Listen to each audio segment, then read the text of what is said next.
আগামীকাল 16ই মে রোজ শনিবার বিকেল 3টায় নবম পে স্কেল দ্রুত বাস্তবায়নের লক্ষ্যে আসন্ন বাজেটে বরাদ্দ রেখে প্রজ্ঞাপনের দাবিতে আমরা মৌন মিছিল সহ প্রতিনিধি সমাবেশের উদ্যোগ নিয়েছি। সব রকমের প্রসিডিউর আমরা সম্পন্ন করেছি। ইনশাআল্লাহ আগামীকাল ঠিক 3টায় একটা সম্পূর্ণ ব্যতিক্রমধর্মী একটা প্রচারণা, একটা ব্যতিক্রমধর্মী দাবি, মানে মুখে কালো কাপড় বেঁধে মৌন মিছিল মানে মৌন র্যালি করা হবে। এখানে কোনো কোনো মিছিল হবে না, কোনো স্লোগান হবে না, কোনো কিচ্ছু হবে না। জাস্ট আমরা মৌনতা অবলম্বন করব। অর্থাৎ আমরা এটা বোঝানোর চেষ্টা করছি যে আমরা 11 বছর অধিকার বঞ্চিত, আমরা কষ্টে আছি, আমাদের মধ্যে শোক বিরাজ করছে। আমরা 11 বছর আমাদের বেতন বৃদ্ধি নেই, 11 বছর পর্যন্ত আমরা দুঃখে দুঃখে বেঁচে আছি। এই দাবিটা বোঝানোর জন্যই আমাদের এই মৌনতা, এই মৌন র্যালি অনুষ্ঠিত হবে।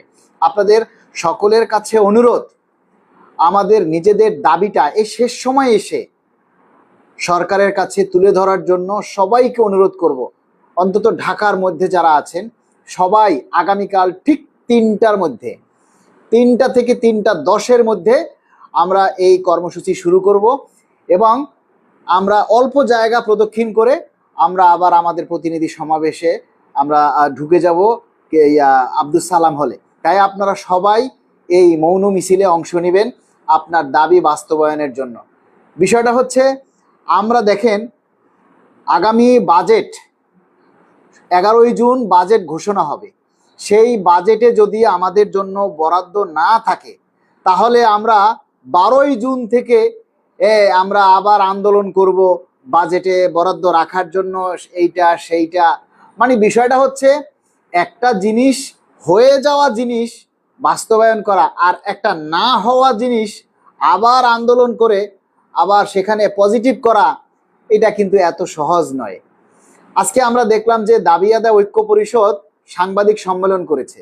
সেখানে তারা দাবি জানিয়েছে যদি 12ই জুন মানে 11ই জুন যদি বাজেটের অধিবেশনে বাজেট ঘোষণায় যদি পে স্কেলের জন্য বরাদ্দ না রাখে, সরকার পে স্কেলের জন্য যদি বরাদ্দ না রাখে তাহলে 12 তারিখ থেকে তারা আন্দোলন করবে। এটা কোনো কথা হইল বলেন? আর আমরা এখন সরকারি কর্মকর্তা কর্মচারী কল্যাণ সমিতি ওই অপেক্ষায় থাকবো না। আমরা চাই এখনই বাজেটে বরাদ্দ রাখতে হবে। 12 তারিখে বাজেটে বরাদ্দ না রাখলে আমরা 12 তারিখ থেকে সিরা ফালামু, কাইট্টা ফালামু, এইটা করমু, হেডা করমু, ওইটা বড় বহুত দূর। একবার যদি একজনের গেজেট হয়ে যায়, সেই গেজেটটা আবার বাতিল করা, সেখানে আবার একটা নতুন জিনিস করা, এটা চারটিখানি কথা না। সুতরাং ওই 12 তারিখের অপেক্ষায় আমরা থাকতে নাই। আমাদের দাবি হচ্ছে আমাদের এই বাজেটেই আমাদের জন্য বরাদ্দ রাখতে হবে।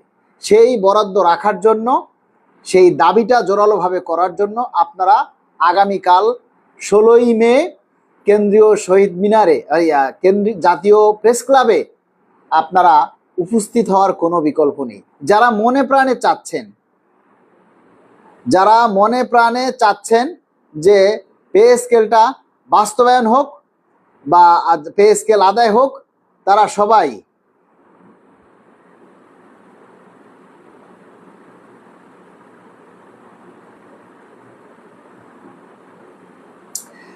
সবাই আমাদের এই আন্দোলন কর্মসূচিতে চলে আসুন।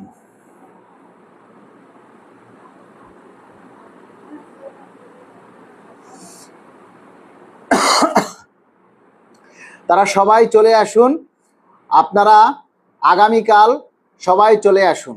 দেখুন, এই সরকার আসার পর আমরা কিন্তু প্রতিটা মুহূর্তে আপনাদের দাবির কথাগুলি বলে আসছি, প্রতিটা মুহূর্তে আমাদের দাবির কথা প্রচার করছি। একমাত্র এই সরকারি কর্মকর্তা কল্যাণ সমিতি এখন পর্যন্ত মাঠে কর্মসূচি দিয়ে আসছে। বিভিন্ন সময় বিভিন্ন জায়গায় আমরা কর্মসূচি পালন করে আসছি। সুতরাং এই পে স্কেল বাস্তবায়নের জন্য আমরা যতটুকু শ্রম দিচ্ছি বা যতটুকু চেষ্টা করছি। এই চেষ্টাটা এই সরকার ক্ষমতায় আসার পর যদি সব সংগঠনগুলি একসাথে করত, তাহলে আমাদের এই আন্দোলনটা অনেক বেশি জোরালো হতো। দাবি আদায় ঐক্য পরিষদ বাজেটে পে স্কেলে যদি না রাখে, 12ই জুন থেকে আন্দোলনের ডাক দিয়েছে। 12 তারিখের পর আন্দোলন কইরা কি ছিড়বে? তারা বাজেট পাশ হয়ে গেলে ওইখানে আর আন্দোলন কইরা লাভ কি? এতদিন ঘুমাইছে তারা। এখন তারা দেখতে পাচ্ছে যে কর্মকর্তা কর্মচারী কল্যাণ সমিতি সব জায়গায় মানে অগ্রাধিকার পাচ্ছে, সবকিছু ওনারা করতেছে।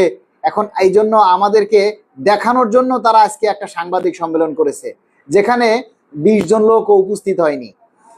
আরে ভাই, কর্মচারীরা বুঝে গেছে কাদেরকে দিয়ে কাজ হবে, কাদেরকে দিয়ে হবে না। সুতরাং আমরা এই সমস্ত তর্কে যেতে চাই না। আমাদের কথা হচ্ছে যে 12 তারিখ আমরা কি করব সেটা হলো পরের ব্যাপার, কিন্তু আমরা 12 তারিখের অপেক্ষায় থাকতে চাই না। আমরা চাই আগামী 11 তারিখেই যেন বাজেটে আমাদের জন্য বরাদ্দ রাখা হয়, এবং সেজন্য আমাদের যতভাবে সরকারের কাছে দাবি করার প্রয়োজন আছে আমরা সেভাবে আমাদের দাবিগুলি আমরা করছি। এই দাবিটা করার জন্য আগামীকাল আপনারা সবাই চলে আসুন জাতীয় প্রেস ক্লাবের সামনে। তবে সবাই যার যার নিজের মুখে কালো কাপড় বাঁধার জন্য কাপড় আপনারা নিয়ে আসবেন। কারণ ধরুন 1000 মানুষ যদি উপস্থিত হয়, তাহলে 1000 মানুষকে তো আর আমাদের পক্ষে কালো কাপড় সাপ্লাই দেওয়া সম্ভব নয়। তাই আপনারা নিজেরাই এই কাপড়টা নিজে নিয়ে আসবেন। প্রত্যেকের কাছে অনুরোধ, আপনারা সবাই যার যার জায়গা থেকে এই কালো কাপড়টা নিয়ে আসবেন, ঠিক আছে?